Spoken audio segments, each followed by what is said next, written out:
एक दिन की बात है कि एलिसा सुनेम को गया, जहाँ एक कुलीन स्त्री थी, और उसने उसे रोटी खाने के लिए विनती करके विवश किया। अतः जब जब वह उधर से जाता, तब तब वह वहाँ रोटी खाने को उतरता था। उस स्त्री ने अपने पति से कहा, सुन, यह जो बार बार हमारे यहाँ से होकर जाया करता है, वह मुझे परमेश्वर का कोई पवित्र भक्त जान पड़ता है।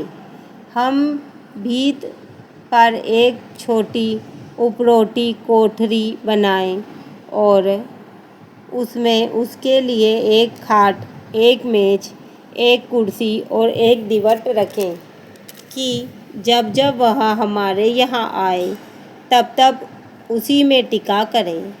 एक दिन की बात है कि वह वहाँ जाकर उस उपरोटी कोठरी में टिका और उसी में लेट गया। और उसने अपने सेवक गेहजी से कहा, उस सुनेमीन को बुला ले। उसके बुलाने से वह उसके सामने खड़ी हुई। तब उसने गेहजी से कहा, इससे कह कि तूने हमारे लिए ऐसी बड़ी चिंता की है, तो तेरे लिए क्या किया जाए? क्या तेरी चर्चा राजा या प्रधान सेनापति से की जाए? उसने उत्तर दिया, मैं तो अपने ही लोगों में रहती हूँ।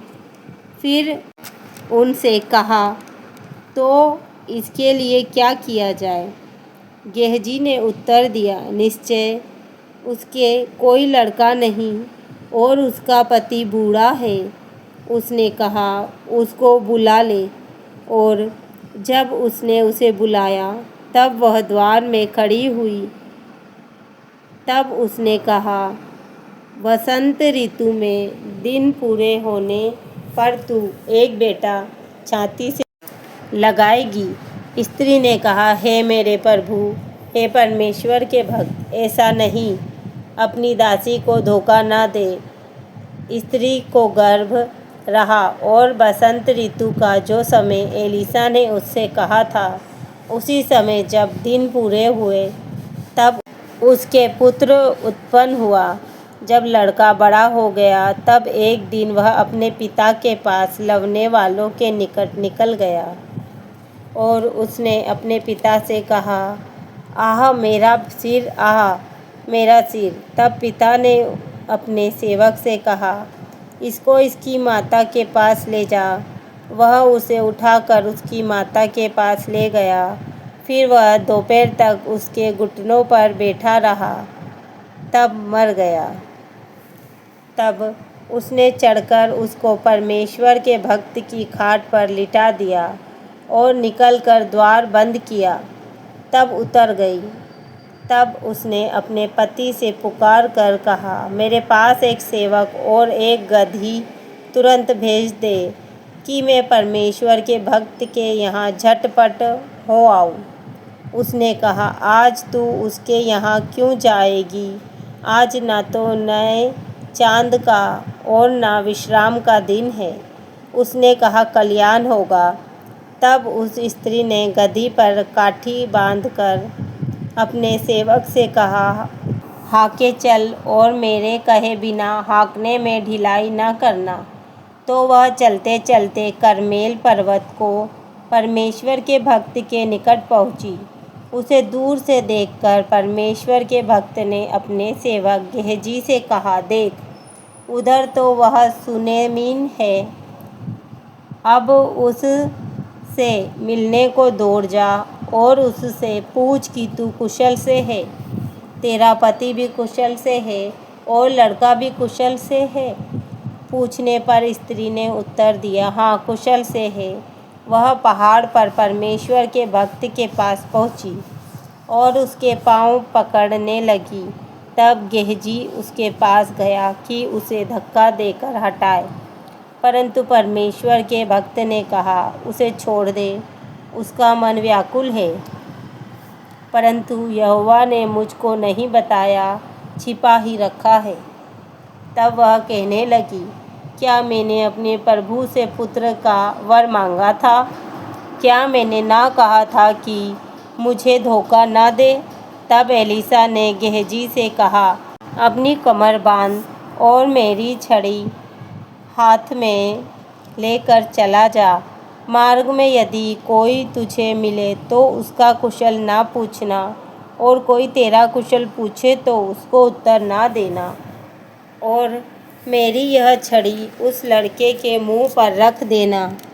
तब लड़के की माँ ने एलिसा से कहा, यहोवा के और तेरे जीवन की शपथ, मैं तुझे ना छोड़ूंगी। इसीलिए वह उठकर उसके पीछे पीछे चला। उनसे पहले पहुंचकर गेहजी ने छड़ी को उस लड़के के मुंह पर रखा, परंतु कोई शब्द न सुन पड़ा और न उसमें कोई हरकत हुई। तब वह एलिसा से मिलने को लौट आया और उसको बतला दिया, लड़का नहीं जागा। जब एलिसा घर में आया तब क्या देखा कि लड़का मरा हुआ उसकी खाट पर पड़ा है। तब उसने अकेले भीतर जाकर द्वार बंद किया और यहोवा से प्रार्थना की। तब वह चढ़कर लड़के पर इस रीति से लेट गया कि अपना मुंह उसके मुंह से और अपनी आँखें उसकी आँखों से और अपने हाथ उसके हाथों से मिला दिए, और वह लड़के पर पसर गया। तब लड़के की देह गर्म होने लगी। तब वह उसे छोड़कर घर में इधर उधर टहलने लगा और फिर चढ़कर लड़के पर पसर गया। तब लड़के ने 7 बार छींका और अपनी आँखें खोलीं। तब एलिशा ने गेहजी को बुलाकर कहा, सुनेमिन को बुला ले।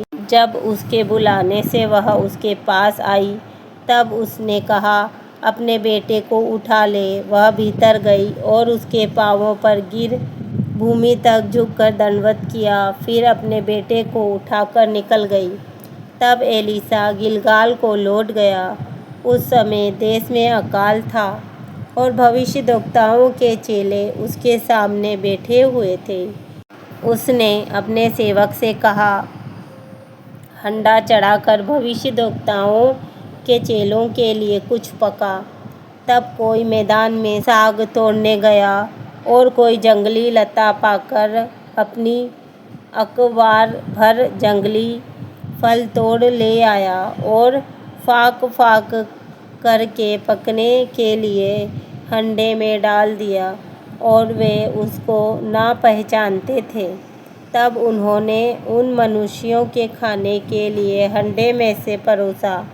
खाते समय वे चिल्लाकर बोल उठे, हे परमेश्वर के भक्त, हंडे में जहर है, और वे उसमें से खा ना सके। तब एलिसा ने कहा, अच्छा, कुछ मैदा ले आओ। तब उसने उसे हंडे में डालकर कहा, उन लोगों के खाने के लिए परोस दे। फिर हंडे में कुछ हानि की वस्तु ना रही। कोई मनुष्य बाल शालीसा से पहले उपजे हुए जौ की 20 रोटियां और अपनी बोरी में हरी बालें परमेश्वर के भक्त के पास ले आया। तो एलिसा ने कहा, उन लोगों को खाने के लिए दे। उसके टहलुओं ने कहा, क्या मैं 100 मनुष्यों के सामने इतना ही रख दूं? उसने कहा, लोगों को दे दे कि खाएं, क्योंकि यहोवा यूँ कहता है, उनके खाने के बाद कुछ बच भी जाएगा। तब उसने उनके आगे रख दिया, और यहोवा के वचन के अनुसार उनके खाने के बाद कुछ बच भी गया। आमीन।